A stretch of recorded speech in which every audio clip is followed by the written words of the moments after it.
From Homedale to Salmon River, District 3 has several teams that don't always get their due. Stepping outside the shadows of the SIC, this is the Treasure Valley Prepcast with Logan Green.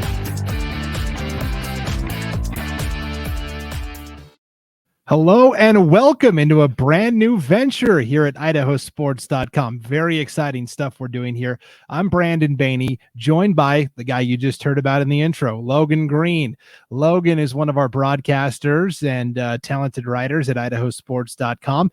And this is something new we're going to be doing this year. Brand new Prepcasts as we get ready for a brand new school season as well. Logan, what's going on? How you doing? Great. No, excited to be here and get this kicked off. It should be a ton of fun getting into this and kind of like Wayne said in the opening there, getting down and dirty with the teams that might not get the credit that they really do deserve. Yes. So essentially what we're doing is we're taking the IdahoSports.com Prepcast, which is our weekly podcast that we do, and we're breaking it up into different regions. So we're going to have all of the districts covered: District 1, District 2, District 3, District 4, District 5, and District 6. So all those fans up north that say we never give those teams the coverage they deserve, well, now you're going to have a weekly outlet for that. Or those teams that are in the Treasure Valley that sometimes get overshadowed by the Boise schools, you're going to get your own weekly podcast and video series where we're talking about those specific teams. And that's what we're doing, Logan. The Treasure Valley is so big, we decided to split it up. So we're going to do a podcast specifically for those Boise metro schools, and then a podcast about all of those smaller schools, 3A, 2A, 1A, because there's a lot of talented teams. Right. Just this past year, if I look back, I live in the Treasure Valley and had a chance we did 4 or 5 different Garden Valley games specifically. And if you never got a chance to see a 1A D2 school like Garden Valley's basketball team, you missed out. Like, they were a phenomenal basketball team, kind of just ran through everybody on their way to a state championship. And those teams don't get the credit that they might deserve on a state media level. So this will be a great chance to give those teams some credit, like you see like a Garden Valley basketball team or a Tri-Valley's volleyball team, and their basketball team, their girls team won. So there's a lot of champions here in District 3 in the small school levels that you might not have heard about their stories from last year and what's coming up this season as well. Yeah, so you mentioned, Logan, you live in District 3. Tell us a little bit about yourself. Now, you're like me. You're not an Idaho native. You're a transplant, but I am. I'm a transplant. I moved to Idaho to go to college. So, I mean, from when I was 18, came out here. I'm born and raised in North Carolina, so at least I'm not from another state that people might find issue with. But I grew up back in North Carolina and then moved out here for college and just really never left. We've been here. My wife's family, a lot of her family is from Eastern Idaho, so I do have that tie there. My mother-in-law is from Manan, which is just outside of Rigby. So I kind of have that going for me, at least on my Idaho roots in that regard. But yeah, so this will be my 3rd season with Idaho Sports, and it's just been a ton of fun. It's been fun to go and visit all the different sites. I think of all the small school District 3 venues that I've been to over the last couple years. Have done games at Homedale, Parma, Notice, Wilder, and I think my favorite football stadium in the state that I've been to is Weiser. I think if anybody has a chance to go see a Weiser game at Weiser, that atmosphere is incredible. They have this hill over on the side behind one of the end zones, and it was just full of red over there. And then the other side, there's people sitting in the street back there in the other end zone. So just people everywhere there at Weiser. Just some great environments here in District 3 at the small school level that hopefully you'll get a little taste of over this Prepcast. Yeah, you talked about Weiser. Their baseball team went on a little bit of a Cinderella run this past spring at the 3A state baseball tournament as well. So yeah, it's going to be super exciting. So this first Prepcast, we're not going to get too deep into looking at teams and schools and players and all that. This is going to be kind of more of an informal get to know you. We're learning a little bit more about Logan. You don't need to know anything about me. I'm boring. There's nothing exciting going on here, and you're going to hear me 10 different times on all these other different Prepcasts. So Logan, you mentioned that you came out here to go to college, but what college did you go to? I did my undergrad at BYU Idaho in Rexburg, and then I got a master's degree from the University of Idaho up in Moscow. So I've hit a couple of the universities. I need 2 more degrees from the other 2, and I'll have the cycle. Go for the cycle. There you go. That's the term, the cycle of schools.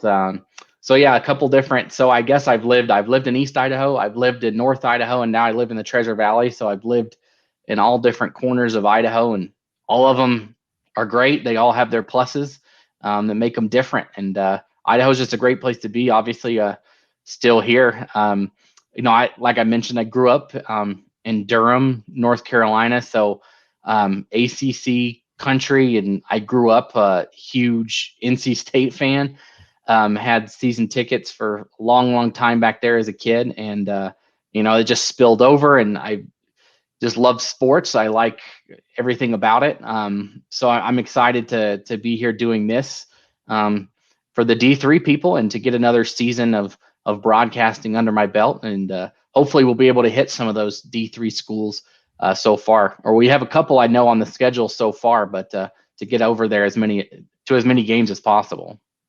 Yeah, we talk about those 3A District 3 teams. I was at Parma High School last week for the Oregon AllState games. The field was looking good. It was looking nice. And the comments that I heard from the people that had come from Oregon as they're leaving, wow, Parma's a really nice school.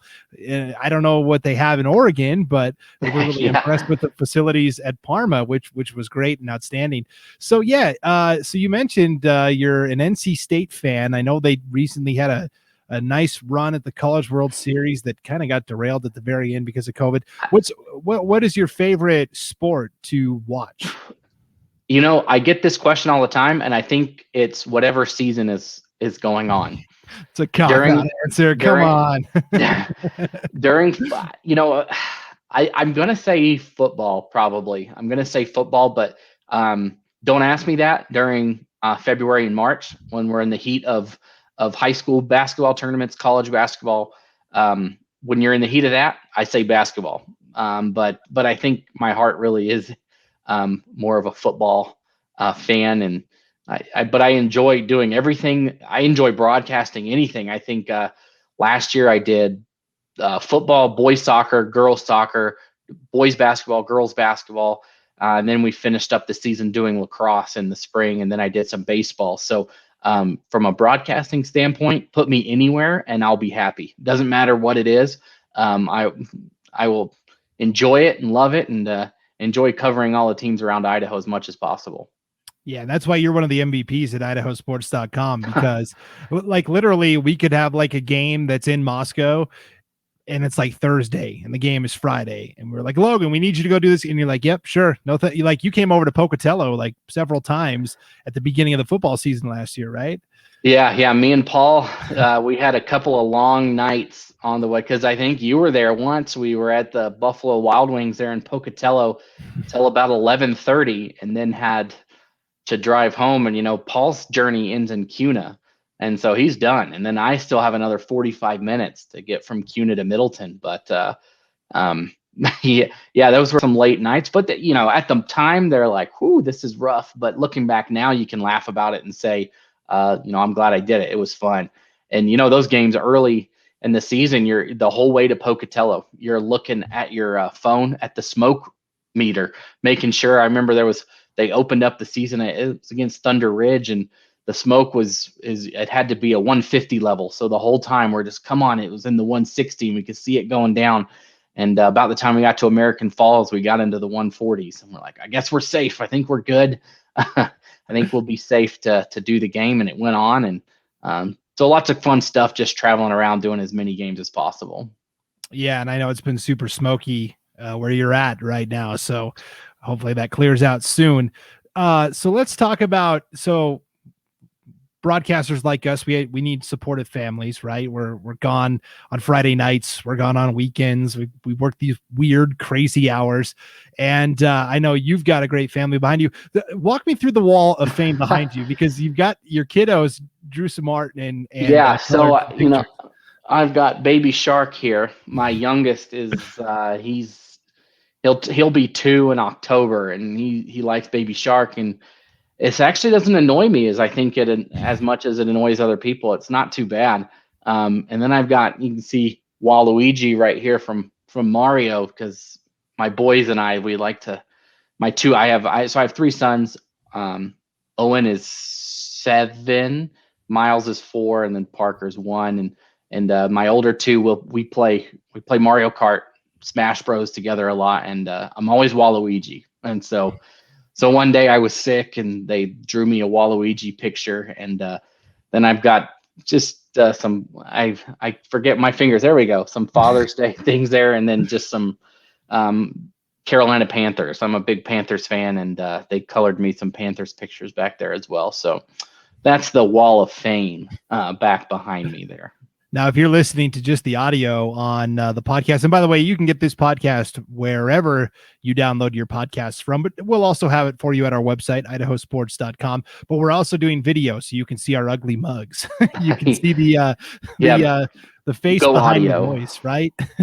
Go audio. Yes. So you want to check out the video as well on our YouTube channel and on our Facebook page.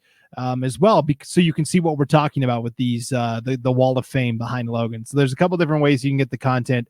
And we'll be here each and every week to talk about, again, this is the Treasure Valley Prepcast. We're talking about those 3A, 2A, 1A schools that are in District 3, your classic 3A powers like Homedale and Weiser, like we talked about. You talked about Tri-Valley, had a really good girls athletics season. 2A, I said we weren't going to get too deep into sports, but real quick, just like 2A this year for football, District 3, that's going to be crazy. It's a wide open, I think. Yeah, Melba has been super strong the last couple years, but it'll be interesting to see how it shakes out. I think it's kind of a toss-up. Cole Valley is up and coming, looking better every season. A couple years ago, they went out to Fruitland and beat Fruitland. So it's a toss-up. Well, it'll be interesting to see what shakes out. But if you look just in the past, you like Melba. Melba's always pretty strong, and then New Plymouth as well. They're always somewhere in the mix there. Yeah, for sure. Okay, so you're from North Carolina. How does high school sports compare in North Carolina versus in Idaho? I think I like them here a lot better, to be honest. I think here is more of a, like, you get your communities, right? Like I mentioned at Weiser, like I don't know if there was anybody left except maybe at the McDonald's there that was working. I think everybody in Weiser was there. And then like you go to a town like I tell you, it's really funny. I don't know why, but this is a little personal. I get like emotional when I see, gosh, I'm trying to think of who it was. It was someone from it was Blackfoot girls basketball. I did the 4A girls state tournament, and there was a girl on the Blackfoot team, and her little brother was there, and he had a sign supporting her, and it's just like the kids, they grow up and they want to be their bigger siblings. They want to be, and just seeing him, you could tell there's like, he wants to, I guarantee you that kid, he wants to go play for Blackfoot as soon as possible. And I think you see that everywhere, that the kids come, like Gooding's a good example there. Gooding, they do it as well. They line the field, and you can just see the kids sitting behind the goalposts in their jerseys, that are in 4th, 5th, 6th grade, knowing that their goal is to play on that field. And I think that's one of the best things about Idaho high school sports, is that it's got that community feel at every school I've been to, where those kids, the younger generation, they want to play. And I think more like, I grew up in Durham. There was a couple different high schools in Durham, and you didn't really, we got that, but not as much. It wasn't as much of that. You're playing for your town. And I get that that's not the same. Like, Boise has a couple schools. Idaho Falls might have a couple schools. Nampa has a few, but most generally it's you're playing for your town. And I think that's a huge difference, and something that I think is way better. I was not a great athlete. I played on my high school lacrosse team, and we were horrendous. And I didn't play that much. So if that tells you something, that I was on a team that wasn't good and I didn't play that much, it tells you how much of a spectacular athlete I was. But it's a little different there. Too, there's a huge, much bigger pool to choose from for athletes, and so it was a little bit harder for me to ever make a basketball team or a team like that. But I really enjoy that community feel that Idaho has, and every school has it. I don't think I've been to one where they don't have it. Even for those, like a Bora or something like that, where all those people there, they support Bora with all they've got, and everybody supports their high school with all they've got. Like you go into into Rigby, go into any restaurant, you'll see people with Trojan gear on. It's just no matter where you go, people are supporting their school, and I love that about Idaho. Yeah, and that's what makes what we do at IdahoSports.com so rewarding. We're talking with Logan Green. He's going to be kind of our expert when it comes to all things District 3, especially the 3A, 2A, 1A here on the Treasure Valley Prepcast. All right, last question.